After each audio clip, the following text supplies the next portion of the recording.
Okay, this is week 5 of ethics, and this week's discussion was contractarianism. So the main part of this week is talking about Hobbes and his idea on, freedom and security.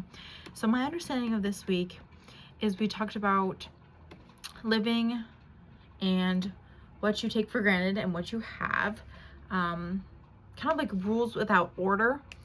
They talked about how Hobbes doesn't really believe in morality, doesn't think that's really real, not how everything works. In the video I watched, they talk about what you have and what you get, or what you want, like avocados. One of the examples that stuck out, I have an avocado tree, so I'm always eating avocados. My neighbor has a mango tree, always eating mangoes. You can flip-flop. You're trading one for one, right? Also talked about driving on the road.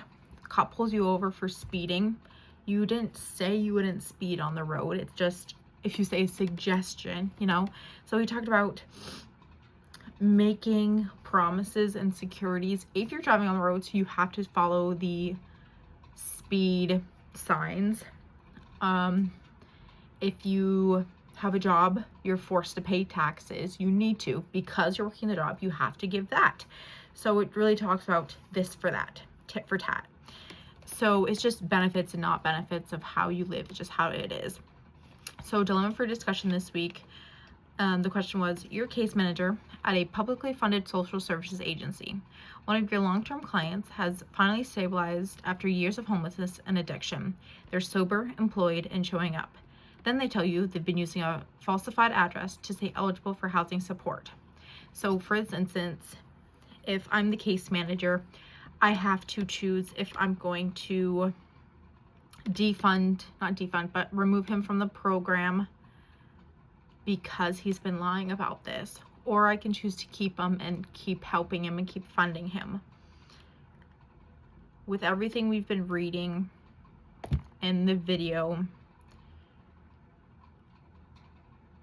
what the right thing to do is to remove him from the program to help other people who are hurting and suffering. It's hard.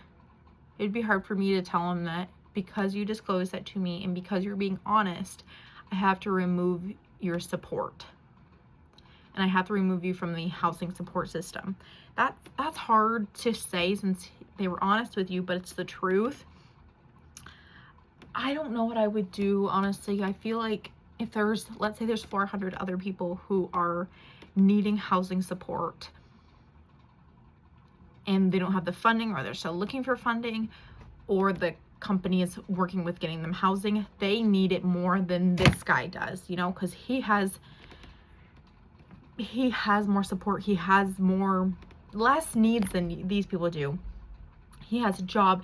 He has a lot more to get him to where he can get a house, where these people don't have anything and need housing. So I think you would need to withdraw the housing support. But I also wouldn't feel great about just taking it away just because he's doing a lot better than all these people, because he's doing good. So that's a hard one. I think the right thing to do, if I was in a case manager position being funded to help these people, I would have to remove it, but I would not feel great about it. So thanks, guys.